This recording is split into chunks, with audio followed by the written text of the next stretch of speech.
Hello there. It's Farmer Brad and the Clueless Farmer, Mark Brim himself, and we're coming back at you with a live stream.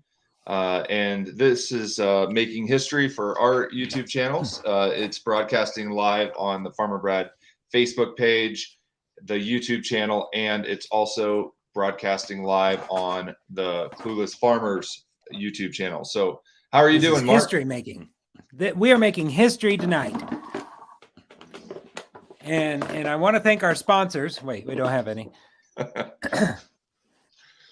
If we mention them, they'll appear. Yeah, so. Yeah. I want to thank, there we go. I want to thank Craftsman. And South Dakota grass-fed beef. South Dakota grass-fed beef. I want to thank South Dakota Fish and Game. Yes. How are things back home? Now you live. So this is going to be, so it's a dual thing. So we've done a live chat on your channel. I've never done a live chat on my channel. So we got to go. So there's going to be some back and forth. Farmer Brad is a good friend of mine, and we worked together back in Richmond, Indiana. And so you're back home. And I am here in Garrettson, South Dakota, just a short 16-hour car drive from where you are right now. And so, yeah. And Farmer Brad, of course, is whose brain I picked for years when I was wrestling with this move here and also wanting to add the YouTube component as you do. And so here we are, both farming and YouTubing and all that stuff. Yeah, and I'm Farmer Brad, located in East Central Indiana, and live on an 8-acre homestead, raising chickens, sheep. We have one cow, and various things. And yeah, it's been a journey getting into these things. I do have your channel trailer. If you'd like me to go ahead and play that for the fine folks that are watching the live stream. Certainly. Let's see. This is my morning routine. This has been my morning routine for over 10 years. I get up, I get my trusty dog Walt, and we go on a jog around the neighborhood, just as we've done for almost 13 years. I get back home in just enough time to take a shower, get dressed, make some coffee, and if there's any receipts from the day before, I meticulously enter them in my budget book. I play it safe like that. Have a good day today. My wife has been home with the kids, homeschooling them for the past year. Most days, I walk to work. It saves gas. And that saves money. And that's responsible. This is the responsible routine that I have had for almost 13 years. I'm gonna need this. My safe and responsible routine is ending very soon. We are moving from Richmond, Indiana to Garrettson, South Dakota, to my father-in-law's organic farm. There is going to be a lot to learn. And nothing's... Oh, sorry. Half my tractors start this way. Why make such a dramatic change from office job to farm? Maybe it's because as our kids get older, we realize the value of wide open spaces. Or maybe we just want to work with our hands more than we do now.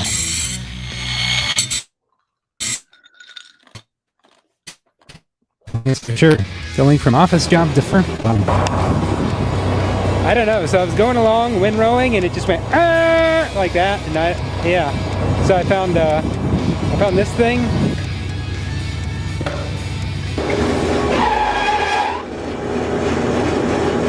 Nope. And between now and then, there is an awful lot of work to do. One month to move lots of stuff out of this house. This place, which is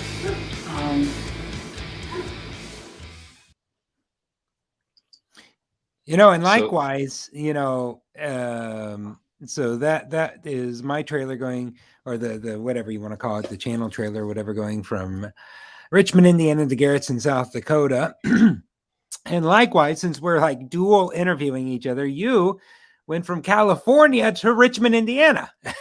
Yes, but I do have to make a disclaimer that I am a Hoosier at heart. I was born and raised in Indiana and then transplanted out to California for 6.5 years and had an opportunity to have a remote job that still gave me the big city salary. And I have some family in the area outside of Richmond, Indiana. And so I decided to uproot my family. At that time, we only had one child, so it was a little bit easier. And then we relocated to East Central Indiana, and yeah, and I brought 3 chickens with me, a dog, a cat, and then the rest is history. It's just an ongoing journey, figuring things out. And you did and that was kind of the same thing we did. You had the big U-Haul, or not U-Haul. You did Ryder, right? I did a Penske. Penske. So typically Penske's are good for those cross country maneuvers. U-Hauls are more or less regional, and local ones you get a better rate.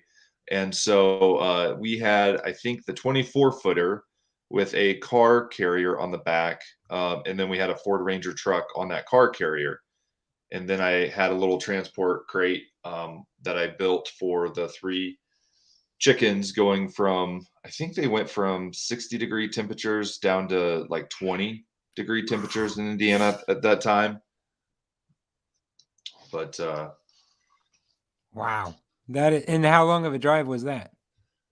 I think we did it in like 2 days. That's not bad.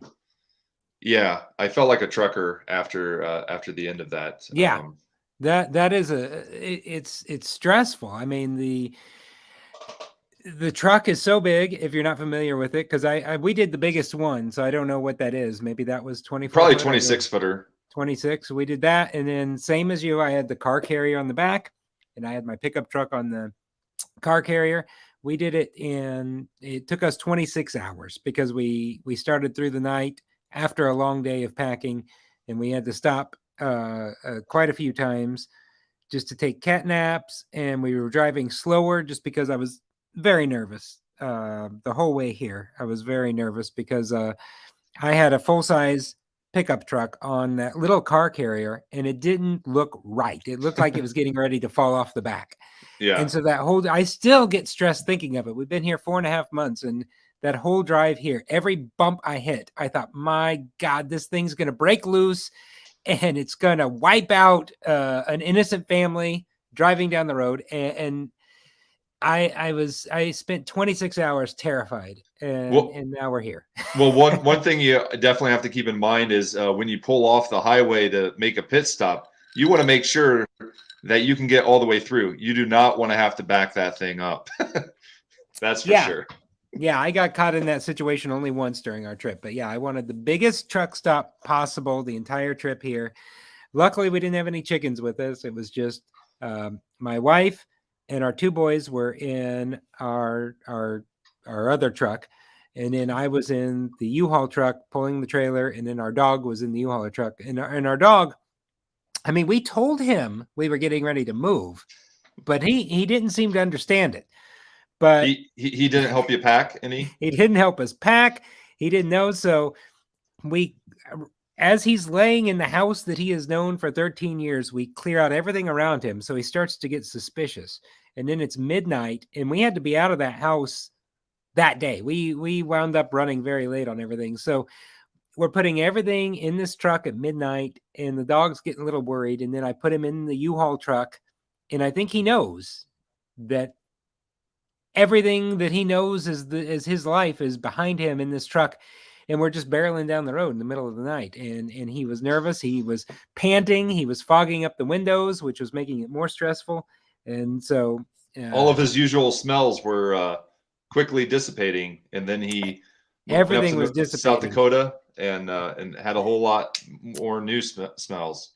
Yeah, now he has far more room to roam, and he's settled in quite nicely. But that trip here, and it was probably the same for you. I mean, even more so, California to Indiana, Indiana to South Dakota. In my case, that trip and all of your possessions in a truck, that was just the most surreal, stressful, I don't know if anything will ever top that. Yeah, so my wife and our oldest child ended up flying out to Indiana, so they didn't have to be stuck in the vehicles. My brother-in-law, he drove our car and followed me, so that worked. And then my wife, I think she arrived a couple days after I had gotten here, and so she had actually never seen the house in person. Which I do not recommend that, guys, as a buying technique. Don't buy the house without the wife's approval. Yeah. Well, I had her approval. She just Oh, yeah, had not seen the house in person. But everything kind of fit into place. And so Stephen, he asked, how is farm life in South Dakota? How is farm life in South Dakota? Well, that depends. If you're asking me as me, it is a constant. Every day is a new learning opportunity. If you're asking as a farmer, it was a heck of a drought all summer, and so for some reason, I don't know what it is, because I am so new to it, whether it was just the thick morning dew or the grace of God, whatever you want to call it. Everything turned out well. I mean, crops looked good. Hay was good. Everything seemed to hold its moisture pretty well. So the effects of the drought weren't really that noticeable as far as I can tell. Again, I'm coming to this from a very, very clueless, you could say, perspective. But yeah. So farming, in terms of actual farming, from what little I know, is well. Farming from my perspective is, what the heck am I doing? So when you were out burning the weeds, how did you not catch the whole field on fire if you guys were having a drought? If we were having a drought, well, it just, everything was green. I don't know what the explanation is, but everything stayed nice and green all summer, even though we went such a long time. We had a couple of big rains come later in the summer, but yeah, that from the point I got here and previous to that, which we arrived here July 15th, even though there was no rain and the ground was hard as a rock, everything, at least in this area, stayed very green, and so there really wasn't any threat of that. And also, yeah, those videos, which were a while back, where I'm burning off the thistle, I just kept it to the heads of the thistle.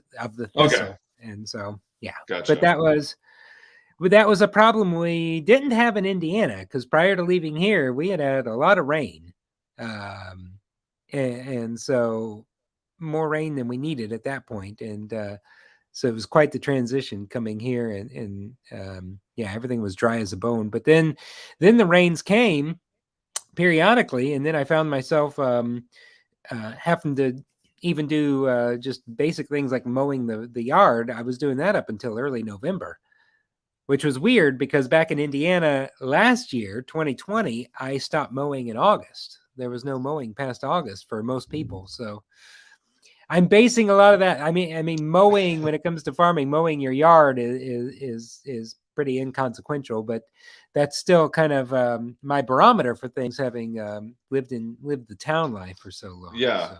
Yeah, making sure that the local HOA doesn't crack down. Yeah, on making sure. South Dakota. Yeah. Yeah. Luckily, but I don't have to deal with that. there is a sense of pride of having your grass cut in your yard. I struggle to keep up with it sometimes. Yeah, that is. It's kind of an afterthought doing that, but mowing, or even now being here on the farm, there's so many of those arduous summer tasks that in no way are interesting, and that you're working on until it's almost 9 o'clock at night, and you get to this time of year, and it's such a treat that it's dark at like a quarter after 5, and there's really not much you can do other than come home and relax. But I get tired of that. Like, within about, I think I'm down to the last week. By next week, I'll be tired of that. I'll be ready to do something I'll be missing things like mowing and stuff, and I keep that in my mind. And then when it comes summertime, I think, what was I thinking? I don't want to be doing this. Why was I missing this? I mean, the main reason why I end up mowing is because if I don't mow, then 2 weeks later, it's going to be really difficult to mow. Partly because I have a mower that is good for 1.5 acres. And so I kind of have to break it up into 2 days of mowing so that I don't overheat the mower. Oh, yeah. And actually this summer my mower caught on fire.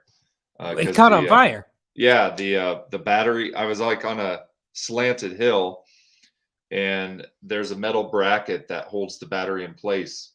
And the battery shifted and that metal bracket went right on the positive and then to the metal. And so it just stopped. The engine stopped and it I look behind me and there's flames shooting up and I run up to the house and yell to my wife, get the fire extinguisher. And I was really proud that she immediately knew where it was. She grabbed it and met me back as I was running up there because I have exercise-induced asthma, so it sounded like I was dying. I figured she could just meet me with the fire extinguisher, then that'd be quicker. So then put it out, and it melted the battery a little bit, and so then there was the battery acid was leaking a little bit, and then it also melted the valve for the or the shutoff valve for the fuel line. So it got a little dicey there. Is the mower still functional? Yeah. I actually took it a place to get a quote to see whether or not I needed to process an insurance claim, but I was able to fix it myself. By the time the guy would have been able to get to it, it would have been like weeks, and so I was like, well, I just need it. So I think I probably had maybe $35 in parts to get the wiring back up to snuff. No, not bad. Not bad at all. Yeah. So I see here. Okay, so question here from Connie for both of you having lived elsewhere. What do you Hoosiers? Okay, so living elsewhere, what are the Hoosierisms that separate us from Indiana? Can I full disclosure, yeah. Connie? So I'm saying Connie. Connie, that's my mom. Hi, Mom. I started to keep it like wanting to keep it whatever, but this isn't Wall Street here. So that's a great question. I'm not just saying that because it's my mom, but especially from my mom. Hoosierisms in okay, I'll start and I'll be curious from your California perspective. Hoosierisms around here. First of all, and this is widely joked about, but it's true, is the word ope. If you get in someone, if someone's in your way, if you bump into someone at the grocery store, ope. Yeah.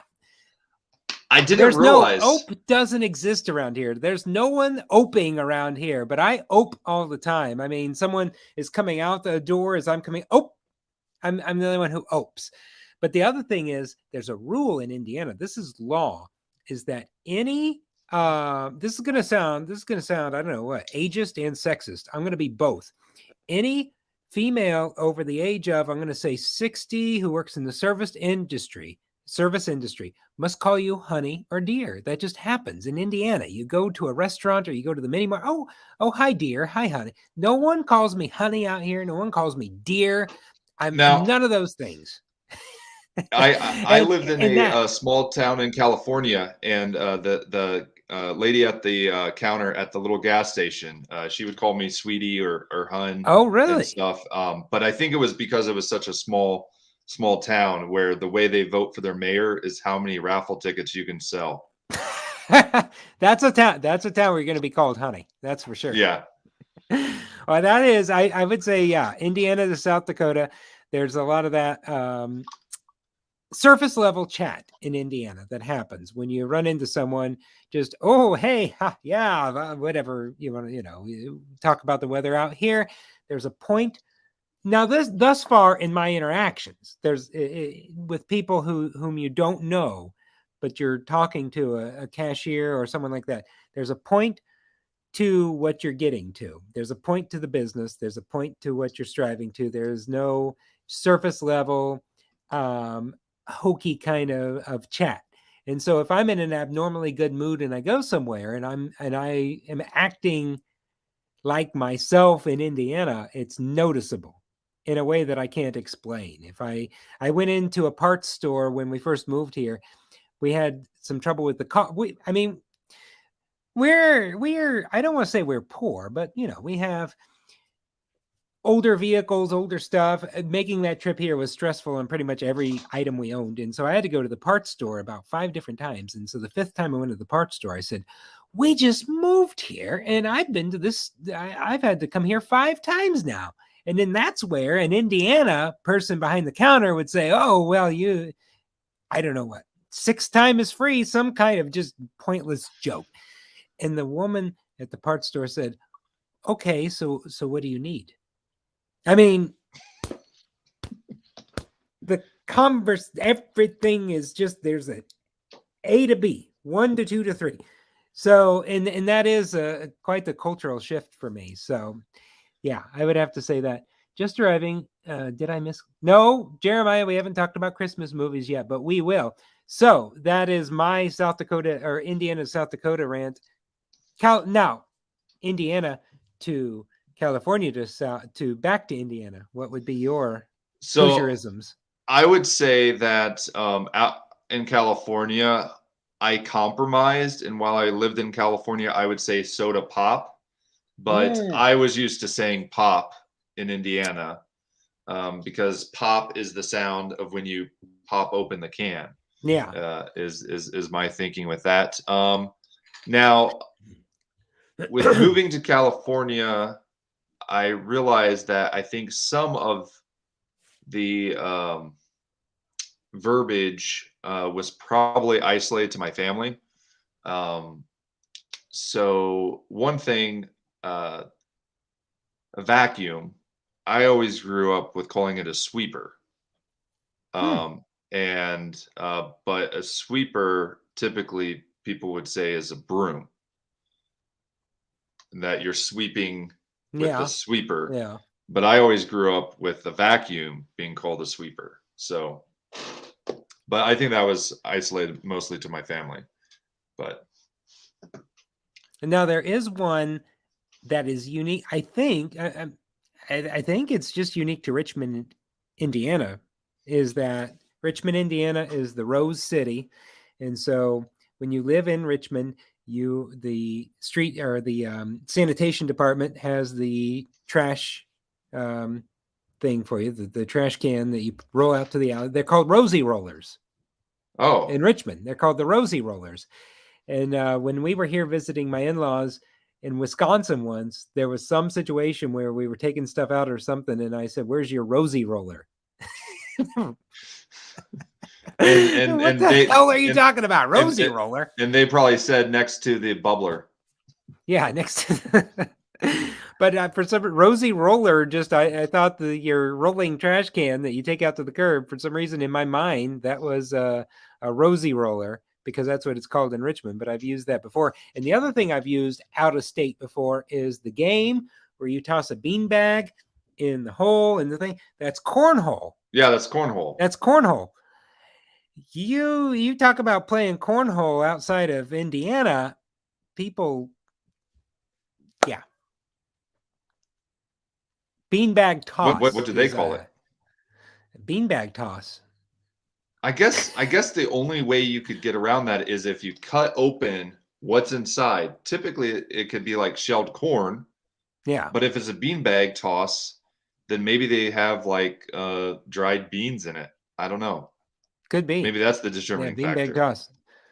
I have no clue, but cornhole, I always say, I've said cornhole for years. That's what I've known the game as, but we were playing the game. This was not South Dakota. This was in Wisconsin. And I said, I mentioned something about cornhole because we were getting ready to play beanbag toss. And I mentioned cornhole. What? Cornhole? So, yeah. So, it is weird. So did you have a good Thanksgiving? Good Thanksgiving. Yeah, it was our first Thanksgiving here. And because we were trying to decide which holiday to go back to Indiana, Thanksgiving or Christmas, we decided somewhere around Christmas time. So our first Thanksgiving here, we did go ahead because we're not settled in enough to be creative enough to catch a turkey, slaughter a turkey. So we did just a regular turkey from the store kind of thing. And yeah, it was us and my father-in-law. And so Jeremiah, they call it bags in Illinois. You want to play bags? I didn't know that.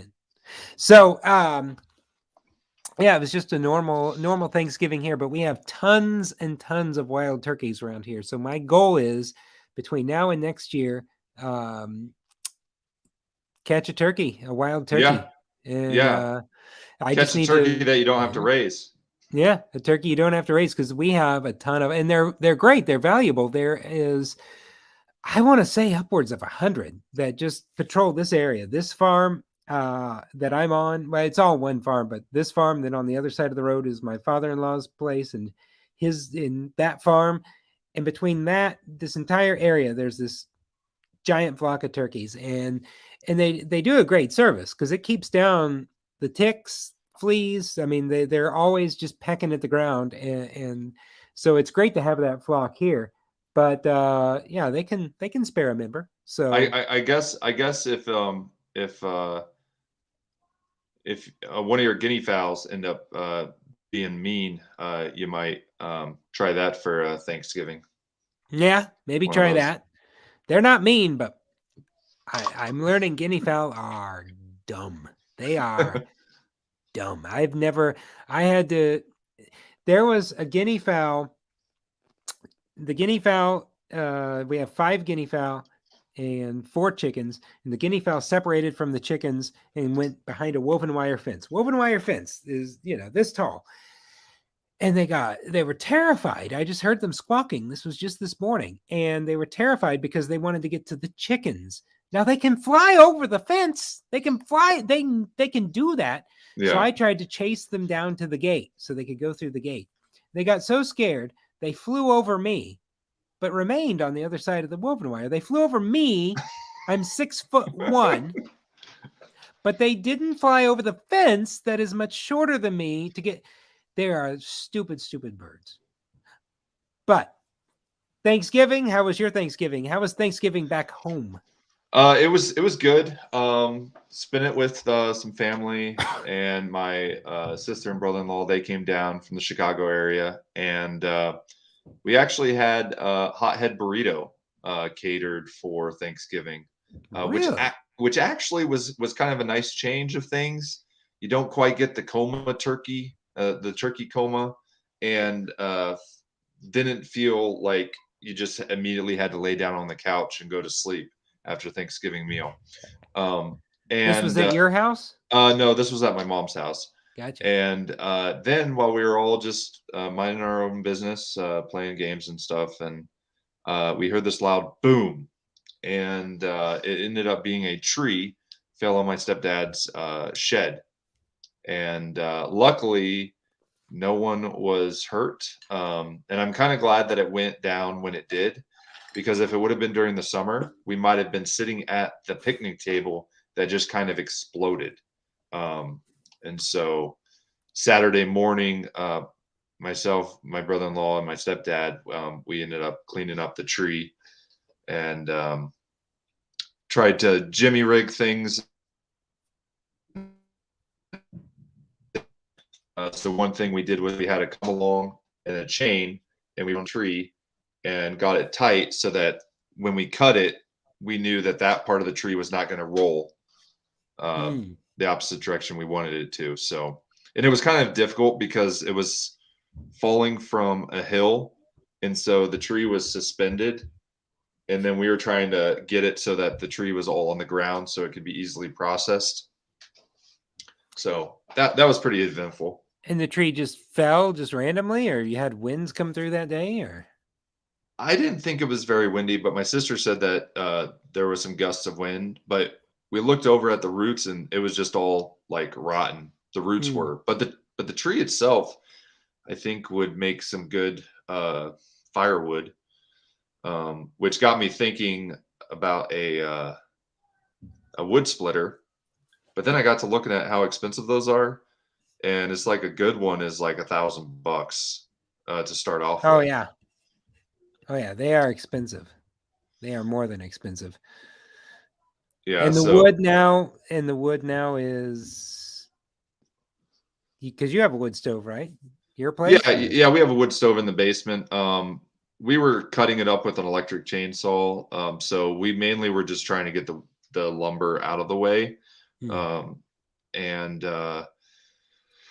but part of me is like I could just buy a truckload of firewood for like $60, and that'd be a lot cheaper than the wood splitter. So it might just end up being a wood But reserve. long term benefits. Yeah. Yeah, I got to get into that. Everyone I seem to have come in contact with around here does wood. We have propane, so got to get into the wood game. Got to get a wood stove going. Everyone seems to do wood, and I have to include this in a video or something. A guy that was a friend of my father-in-law's, I'd have to say now a friend of ours, Jess, here in where we live in the next town over, is building his house, just a talented person, super talented, and has a wood stove built from the loader or the bucket shovel, like on a backhoe, like those big massive shovels, then welded the front of that with doors and has this massive wood furnace that heats his house out of a shovel. That's like pretty awesome.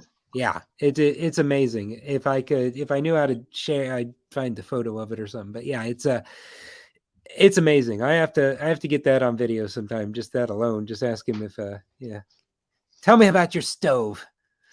I'm not interesting enough. I just need to just need to get other people talking about the interesting things they do. But massive wood stove. But and my father-in-law, he heats exclusively with wood, as do a few other people I've met around here. So I got to get on that. Apparently, that's the way to go. And isn't the saying that if you the wood heats you 3 times, once when you cut it, once when you load it, and then once when you burn it? Yes. The only thing about wood heat is that I've noticed is that when you wear, like I most of the time wear contact lenses, wood heat has a way of melting contact lenses right to your eyes.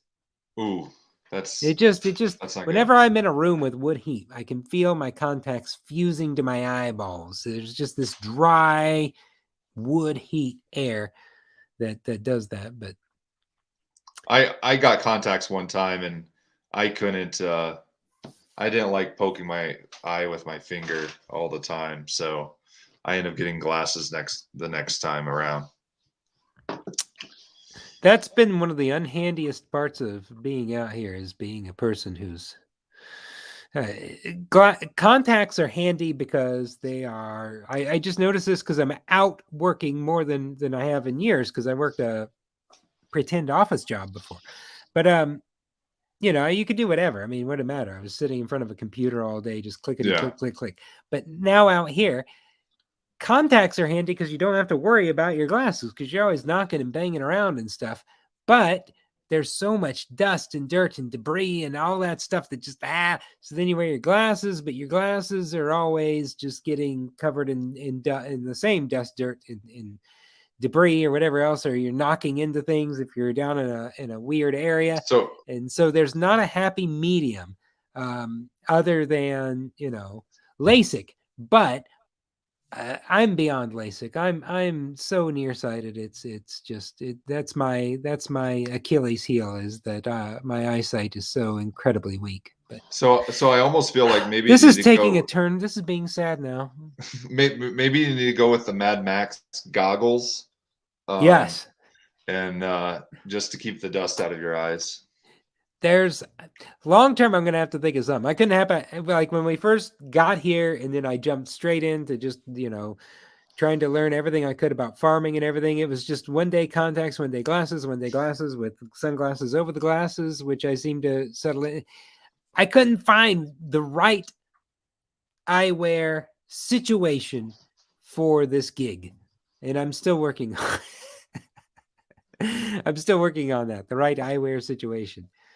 Yes. The holidays are coming up. I don't want to steal any of your content from your future videos, but how was going through your Christmas movies, and what would you say is your top 3 Christmas movies? When it comes to content, I think the Christmas movie thing was a result of having no content. That was such a poor video that I made, but and it was out of focus too because the light in this room was a poor video. Sometimes what I'm learning is, which I again, you do better at YouTube than I do, and so I need to pick your brain more, is quality or quantity. My goal is to make a video every Monday and Thursday, but I don't always have the self-discipline to do that. And so in the case of this week, I made a video talking about my Christmas movies because that was just quantity over quality. But yeah, the top 3. So I laid out the Christmas movies, kids movies, our movies, all the movies. I'd have to say top 3. And that would be To Heck with the Kids. They got their own thing. So I have to just keep it to me and my wife. That would be A Christmas Story. Obviously. Yeah. I would say The Ref. Not always one people talk about, but I think The Ref for sure. And then I would have to say, although Christmas Vacation is fun, I would have to say It's a Wonderful Life, if you're saying top 3. If I could add 4th place, I'd say Christmas Vacation, although I have gone back and forth on it. It's been around most of my life. I remember going to the theater and seeing it in 1989, and so I'd have to include that in the mix too, just because at this point, just the music, the actors, the familiarity of it, even if it is also one of those you laugh out loud when you're with other people watching it, just because of the familiar pratfalls to that movie. But I would say that's the top 4. The Ref is more of a throwback to like a 1940s, 50s movie that's just a dialogue-driven, intellectually satisfying movie. Not to sound pretentious about it. And yeah. So I did talk about my Christmas movies. What is at the Farmer Brad household? I mean, I would agree that the Christmas Story is number 1 up there. I feel like Home Alone is another one that I typically watch. But as a parent, I realize that some of the stuff that a lot of the stuff he does, like, I don't want my kids to attempt any of that. It's anxiety producing. Yeah. He's 8 and my kids he's 8. I don't know what he was during the time, but in the movie, he's 8 years old. And well, he's 9 now, but up until last week, my son was 9. It was 8. And so that's an anxiety producing movie as a parent when you're like, oh my God, the kid is home alone. Yeah. And then there's also a lot of the plot that would not happen today with social media and cell phones. And just like,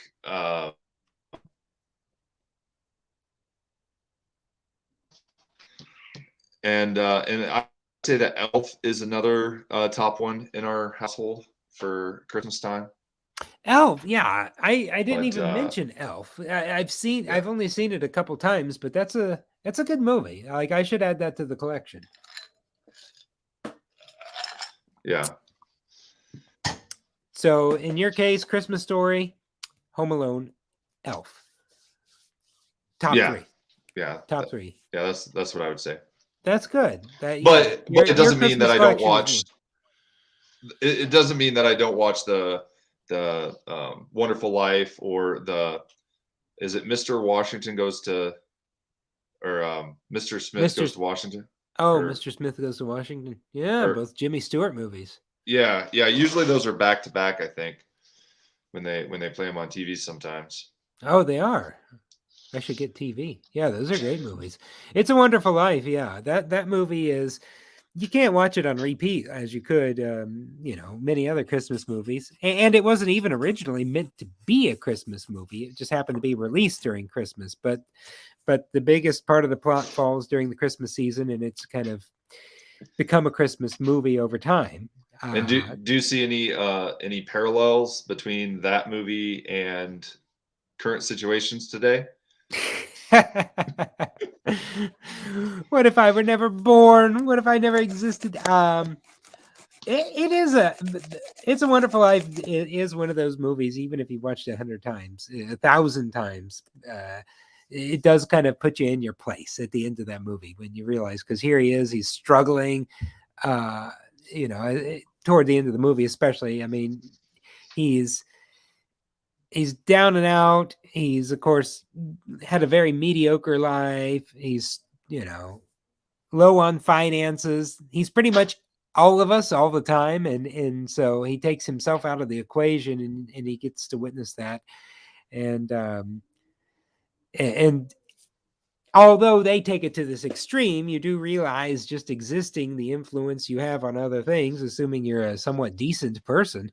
And so that's what I like about that movie is every time you watch it, which it's not a movie to watch on repeat, you watch it once or so a year, and it does kind of, it's a reality check movie. And yeah, it's a really good movie. And it's the first 1946. It's the first like post-war movie Jimmy Stewart did. So he started taking on a little more of that deeper, darker side, whereas his pre-war movies were a little hokier and lighter and stuff. And so you see a little more of that.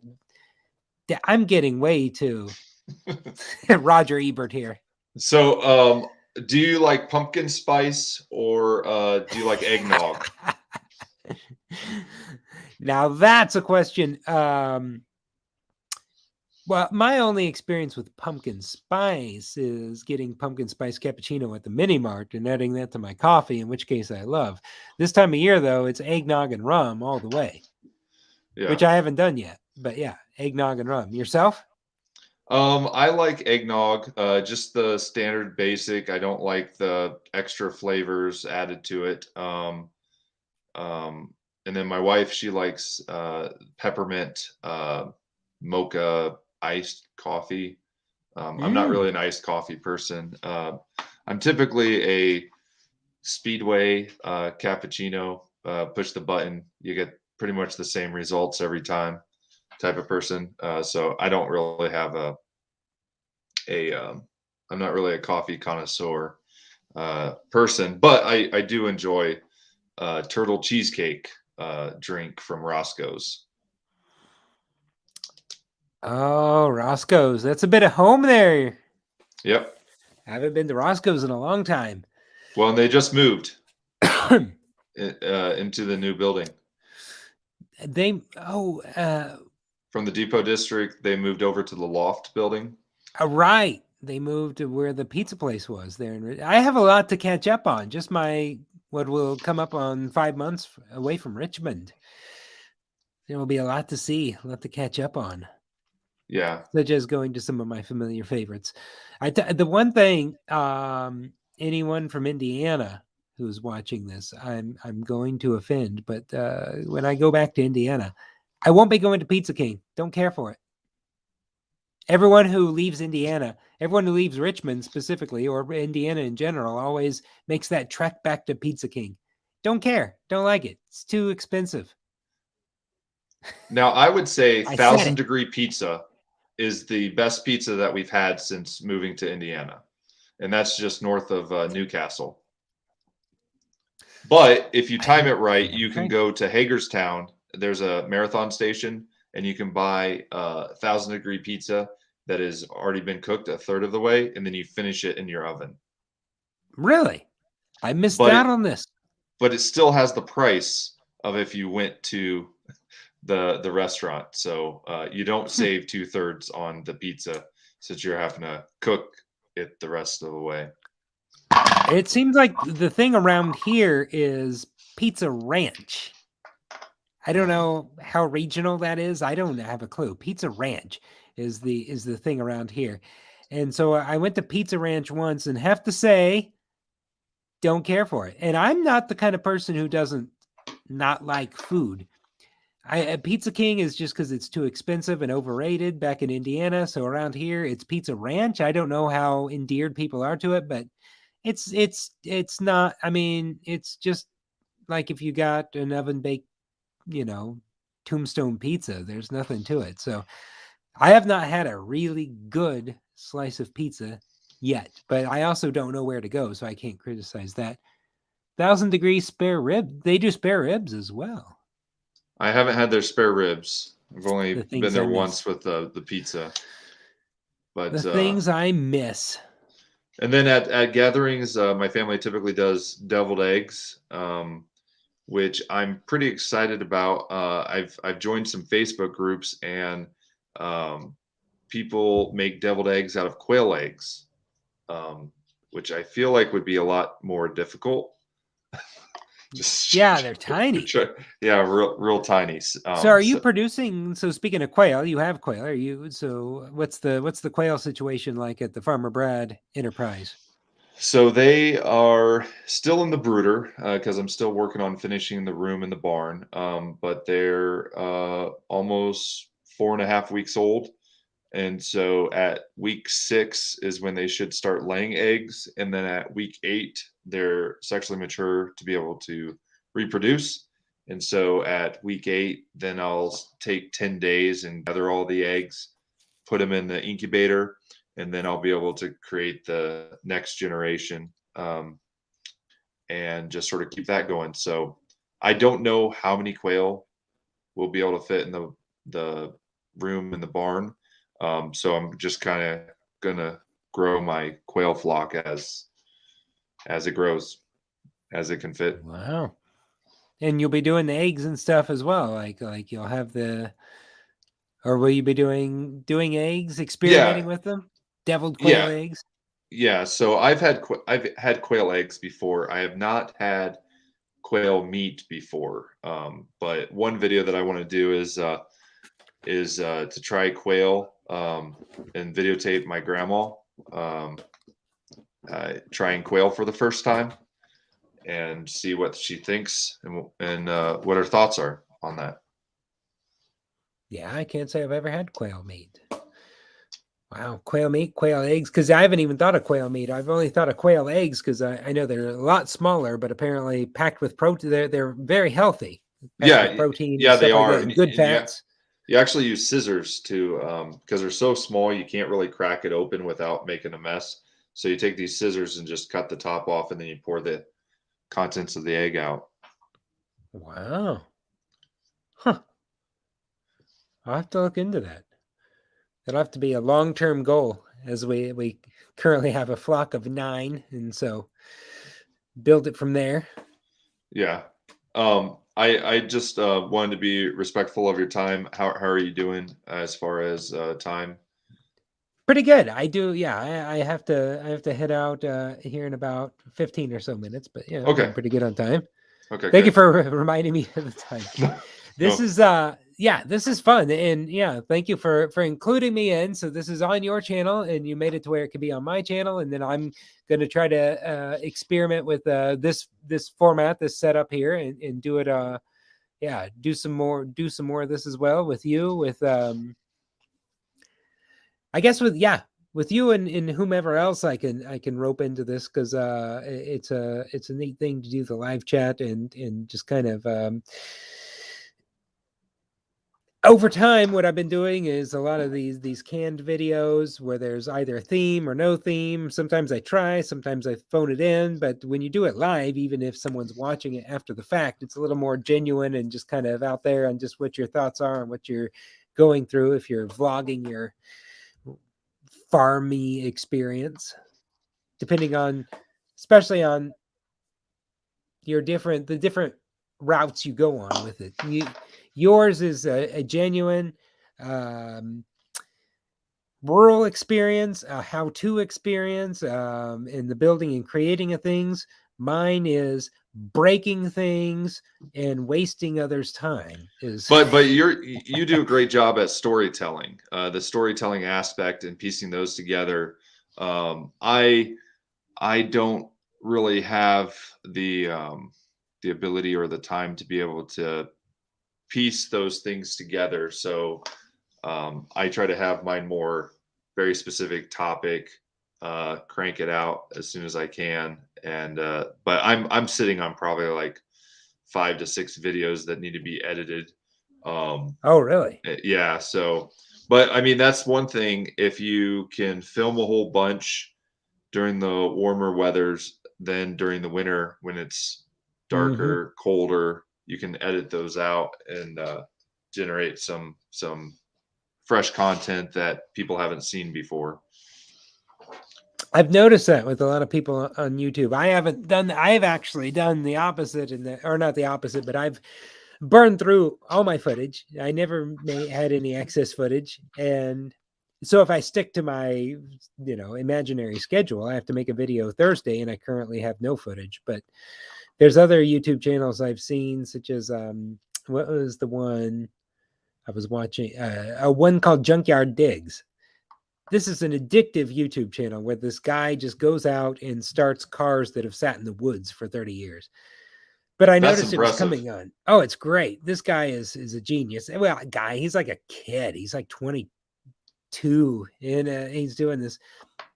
But I did notice last winter I was watching it and I noticed this guy's located in Ames, Iowa, and I noticed everything around him was like green and lush. And I'm like, oh, he does this just rapid pace all summer, spring, summer, and probably fall, and then continues it just the videos he had recorded throughout the winter.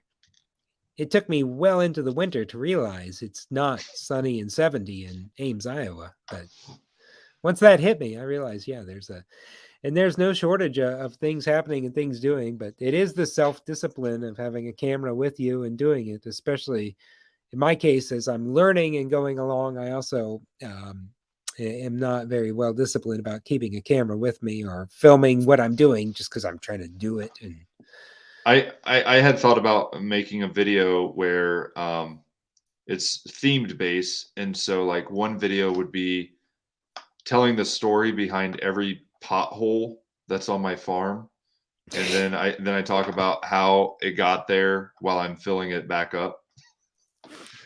I remember this hole. Well, this was when I got my truck stuck. And then in the same spot, this is where I got the van stuck and had to call AAA to winch out the van. And I found out that since I am a AAA Plus member, I could have up to 2 tow trucks with winches to winch a vehicle out. So that's good to know in my back pocket if I get stuck again. Yeah, that would be handy. I'd have to say one of a couple, but one of my favorite thing on your YouTube ever is your trying out the mating apron. Oh, the anti-mating apron. Anti-mating apron. Trying on, just kind of showing the fit and the size of the anti-mating apron. That Yeah, so that was one of the first products that I was able to receive for free. And see,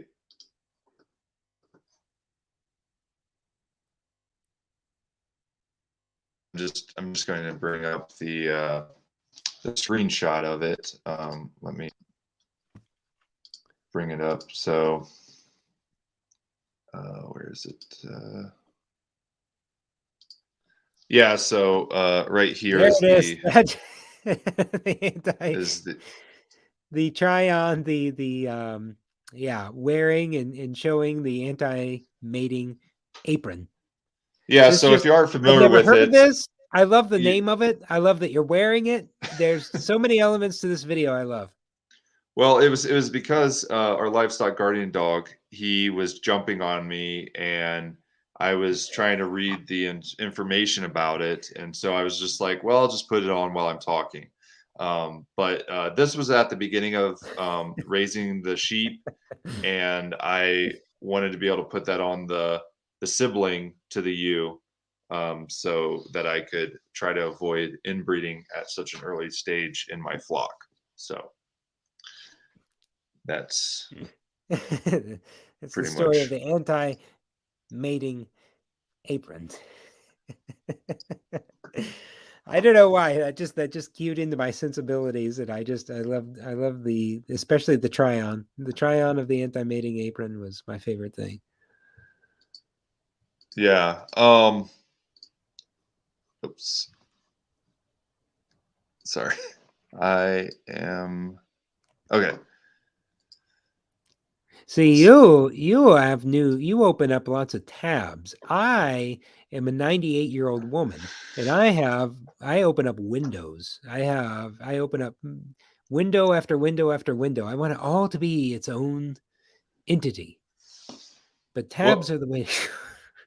yeah, so the thing with YouTube is you never know what video is going to do great. And Yeah. so the best video that I have on there is a do-it-yourself chicken run.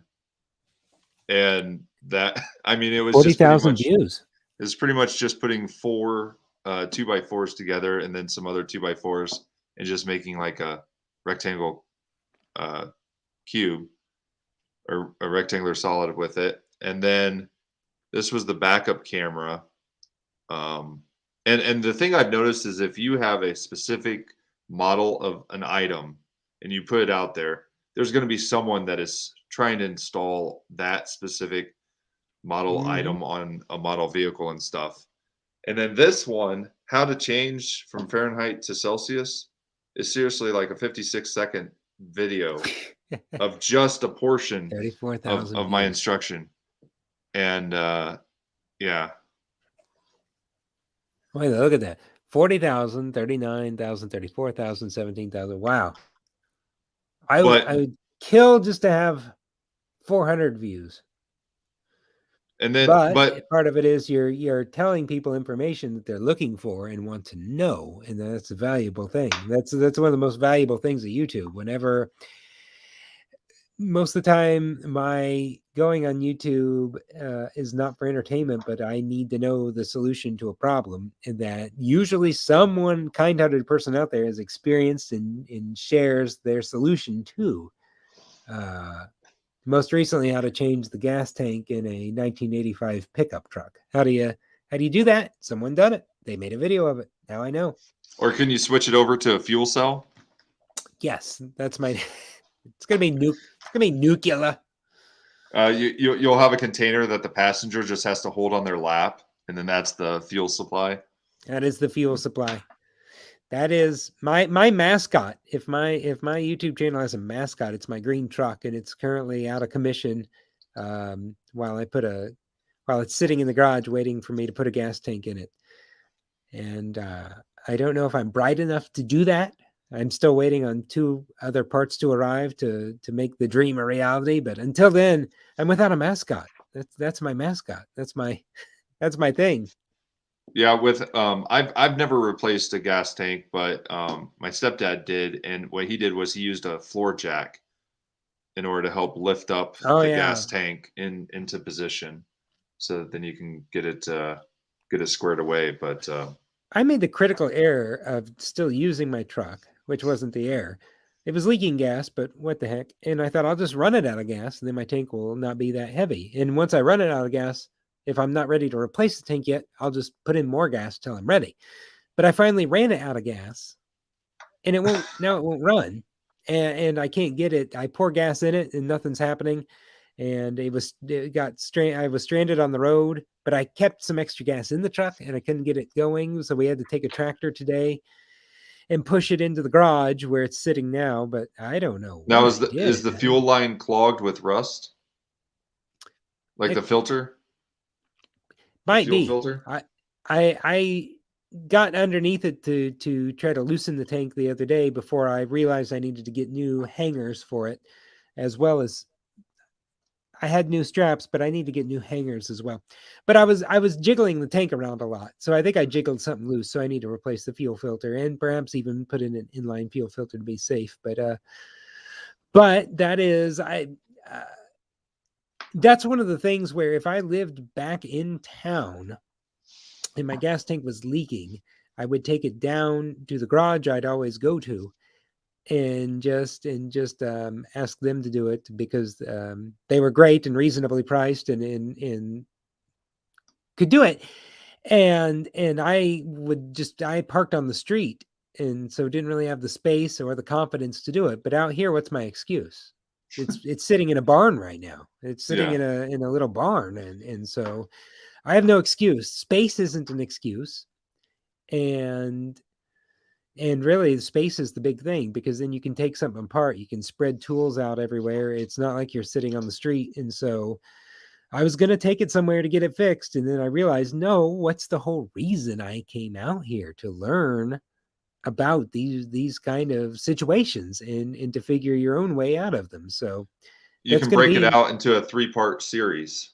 yeah, that's going to possibly be a video if I don't get too frustrated. There's been videos in the past where I wanted to make a video about fixing something, but then I couldn't because there was just too many swear words, too Or much. while you're doing it, you just do story time, talking about Yes, something else. yes, I need to do that. I need to do Or if far there more is of some that. swearing when you're doing it, you just voice over the story time. Yes. There's been a few things where I'll set up a camera and be like, while I'm building this fence, I'll also talk about this. But then it's hot and I realize I don't know what I'm doing. And so I'm just swearing and having a complete meltdown. And then I get back home and I look at the footage and I'm like, what did I? No, that's embarrassing. There's no video there. Now I did have a video where I posted it, and someone told me it was for the bulk storage, and someone told me that you're not supposed to put those oxygen absorb or those moisture absorbers in with sugar, or otherwise it will form like a big clump of sugar in those. So I took down the video and I edited that portion out of when I put it in the sugar. And so that's where my subscribers and commenters can help sort of guide you. So Yeah. one strategy that I do is on my Instagram account, I end up posting like videos or clips or other things to be able to get feedback while I'm building something or doing something, and then my YouTube video is supposed to be sort of the okay, it's all together, spliced together. But I end up getting a lot of feedback from my Instagram followers for suggestions and other things. Oh, so this was feedback you got on Instagram and that helped dictate how to do the YouTube or how to edit the YouTube video? Not necessarily edit the video, but how to do the project. Oh, how to do the project. Because I feel like Instagram is more real time. I mean, I'm saying that, and right now we're doing a live stream, but with edited videos that we publish to YouTube, typically those are more or less a snapshot in time. This project has been completed, and then it's out there for the world to see. Where Instagram, it can be like, okay, here's a story or a reel. Give me the feedback of the sort of direction or recommendation that people might have for it. I need to up my game and get in on some of these things because I don't have a smartphone. So I don't do Instagram or any of that stuff. And so I'm missing out on some of the action Set you up a GoFundMe for a phone. for a smartphone. Where, Yes. A GoFundMe where for people could gift you a smartphone. I need to get in on that. Well, this has been when we moved here, our phones, we had a discount phone plan back in Indiana, which when we moved here, our phones just don't work. I think the only thing that really works out here is I think AT&T works out here, but pretty much nothing does. And so our phones don't work. My wife uses hers when she goes into town or something like that. She can intermittently get text messages here at home, but otherwise our phones don't work. And for some reason, our phones aren't picking up our Wi-Fi. I know someone who Huh. knows more than that, knows the answer, but we don't know. We're not that bright. So we don't have cell phones. She still uses hers from time to time and finds ways to use it. I turned mine off in July and still haven't turned it back on. And that is so liberating. I have not carried my cell phone has sat in my desk drawer since July. And I really don't want there's a part of me that doesn't want this situation to be resolved because I feel like the last time I didn't have a cell phone was my early 20s and then every year prior to that. Going places, if I want to go somewhere, I'm going there and no one can reach me. If I'm going to the grocery store, the parts store, if I'm going to get gas, no one can reach me. Or if I'm out in the field, whatever the situation is, unless I'm home where we have a landline, unless I'm looking at on my Facebook or checking my email, I'm unreachable. And that is such an amazing feeling that there's a part of me that doesn't, I feel like it's a vacation. And I feel like once we fix our cell phone issue, my vacation is over. and then people are texting and then I'm back in that loop again. And so there's a part of me, even though, yeah, that would also open the door to once I get a smartphone, Instagram and other stuff like that, that I would be able to do. Not having a cell phone since July is, I mean, I encourage anyone who can do it to just toss your cell phone for a couple months. You will find yourself just on this just level plane of just calm. When you're going out, when you're doing things where you're not at home, when you're going somewhere, I'm genuinely leaving. It's a good feeling. Yeah. It Just as long is, as you don't run out of gas. as long as you don't run out of gas, which yeah. Now, I will say, perhaps I'm over romanticizing it because I also my wife will say, you know, okay, if you're going into town, we need this, this, and this. And I'm like, okay, got it. And then I go into town in the grocery store without my phone. I'm like, I remember this and I remember this, but what was this? I don't know what this was. Yeah, when I go to the grocery store, I end up like getting 3 of the same type of item just to make sure that it's the right brand or something. And then I'm like, well, I'll just stock up on 3 types of pickles or whenever I go down the butter aisle, I always get 2 to 3 boxes of butter. But You can never have too much butter. yeah. Yeah. So, in closing, do you have any advice or wisdom to folks that are wanting to get into homesteading or farming? Advice for people wanting to get into homesteading or, well, I would say my advice, whether it's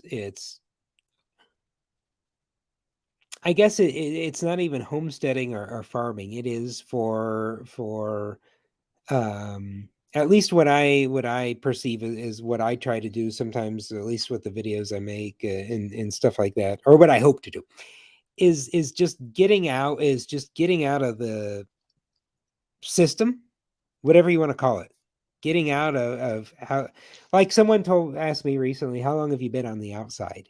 How long have you been outside of it? And so that is whatever your version is of outside of it. That is whether you're wanting to open up some shop or you like to make, coasters, ceramic coasters to put, I don't know, whatever that thing is. It is just that taking that leap of faith. And my advice is, if you have saved up a little, if you know it's not going to crush you instantly and you're feeling like you want to do it, don't wait as long as I did, because we waited as long as we did. This opportunity to come here to South Dakota has been open to us for a decade, and we waited that long. And we waited till the time was right for us. But on the other hand, at this point I would have had that extra 10 years worth of knowledge at this point, instead of being 39 and just now doing the things that a lot of times people who are in their later teenage or early 20 years are learning from someone. And so try not to wait too long, because if you do, you might not do it, or you'll do it and you'll start reflecting on the fact that you're at an age where your knees and back are starting to hurt just a little bit. But it is great. And you know, I don't earn as much money as I did doing what I used to do. I don't socialize as much as I used to do, or whatever the things are that people associate with what they think of as just comforting, pleasant, whatever. You know, insurance, I used to have retirement, and I used to have good benefits and stuff. And that it terrified me to get out of that. Those things that you think are freeing, to have insurance, to have your benefits, your retirement, those actually, that's a prison in a way, because it makes you fearful of taking chances. And I would say, yeah, there is a chance things could end up horribly no matter what the decision is you make. But if you make it and you stand behind it and you go for it, in some way you'll sorry, I'm getting distracted by a comment.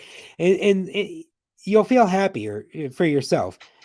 And not to just go on a rant, but that also that alleviates stress. What is stress? It's a toxic thing in your body that could cause all kinds of ailments, where you would need your insurance in that case. So I would just say, yeah, go for it.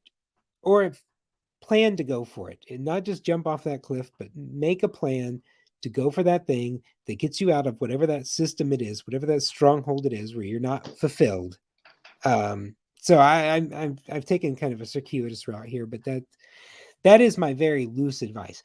I'm just looking at my good friend Paul here, the country hobbyist. I say my good friend. That's very we're old friends. I don't know. Can I say good friend, Paul? And now they expect results. This is a line from Ghostbusters where Ray says they worked at a college, as I had, and before they became the Ghostbusters. And he's telling Peter, he says, "You've never been out in the private sector. I like the university system. The private sector. What is it? Basically, the private sector expects results, unlike the university system." And having worked at a college, that's true. So I would say that the education element to homesteading and being self-reliant, that's something that you can start now. That there's a lot of resources out on the web, on YouTube, where you can learn to just be more self-reliant. So like chickens are a great gateway drug in the farming community, and they're pretty easygoing. And I'd rather learn with 25 chickens than make a mistake when there's 200 chickens on the line. And so that's my advice is to be able to find things that you can learn now before you have to take the leap, because there is definitely a lot of learning that you can do along the way. and in your case, you started this journey. So I went from 0 to 100, which I wouldn't recommend, because Yeah. I've certainly had my ups and downs. I mean, as you said, you had chickens in California. I mean, you were Yeah. starting this there and then taking it to do it on a greater level here or there. I keep wanting to say here. I feel like we're in the same town. You took it to Indiana. And so, and that can be wherever you live, is starting your own form of, in the case, to keep it with a homesteading farming theme. Yeah. In the case of that, growing something, doing something, just doing that no matter where you live, finding some way to get your foot in the door and just create something in that manner. And of course, chickens, I should have started that back when we lived in town, having a chicken coop and just familiarizing myself with that. Because there are so many ways to do it. Or if you want to think about the TV show Green Acres, He had a garden on his terrace there in New York. Yeah. Not in real life, but Yeah. so yeah, there's a lot of different avenues, but I know the things that terrified me for many years, which was not having my precious benefits, my precious retirement, my tons of vacation time. I worked at a place which I love to this day, and I worked there so many years that you work your way up to those things. Vacation and your holidays and stuff like that, and leaving all of that was terrifying. But you realize, even though you do have to work, there's not really a day off on the farm. I mean, there are days that are slow, but you're part of the operation. When the cattle are out, you can't just say, I'm sorry, I'm off today. But it's different when it is something you're completely invested in and part of. And it would be great if everyone had the opportunity to do something like that, whether it's a family diner or whatever it is. It's just, I can't explain it. And maybe it's not for everyone, but it certainly was. Thus, it was, and so far is thus far the thing that I'm happy we went with. Well, thank you. That I think will give a lot of people food for thought that are looking to get into homesteading and farming. And it's been great catching up with you, Mark. And, been great catching up with you. I look yep. forward to seeing you, hopefully, when we come back to Indiana. Yeah, that'd be great. And hopefully you'll come to South Dakota at some point. You'll like it here. There's casinos in every mini mart. Yeah, I hope to be able to go out there, and when I do, you'll definitely have to put me to work for sure. Yes. How are you with changing gas tanks? I'll save it for you. I'll save it for your visit. It's been good catching up with you, likewise, because this has just been interesting, the dual channel thing. So for the people who are watching on the Clueless Farmer channel, the person over to this side, I assume it's this side for everyone. It's on Farmer Brad YouTube channel, farmerbrad.com, Farmer Brad chicken water buckets, of which I have one that we are soon going to install. And I see Jeremy's comment here, channel your inner papa, Mark. Fuel tank. So he's talking about my grandpa, a minimalist. My grandpa was a mechanic for, God knows, almost over 60 years. And he was a great mechanic for everyone but himself and his horrible rusted out vehicles. And if his gas tank were leaking, he, by God, would ignore it or put or just chew up or put some chewing gum on it or something. So I should channel that. Yes. I'm not a mechanic. This is my truck. It's outside the system. It'll just exist. It's fine. Farmer Brad, it's always a pleasure to talk to you, and thank you for listening to me rant. It's been one of those weeks where everyone in the house has had a head cold. Therefore, the kids awake and this, that, and the other. I haven't slept much, and when I don't sleep much, I tend to go on these long and meandering, nonsensical rants, and you put up with it like a champion. Well, it was great talking with you, and glad you're doing well, and hope the family gets better with the head colds and that they get feeling well.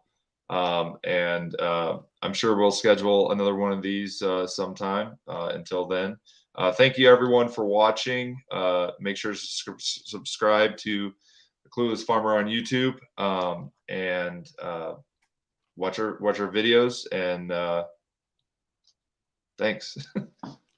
Have a good night, everyone. Yeah. Bye.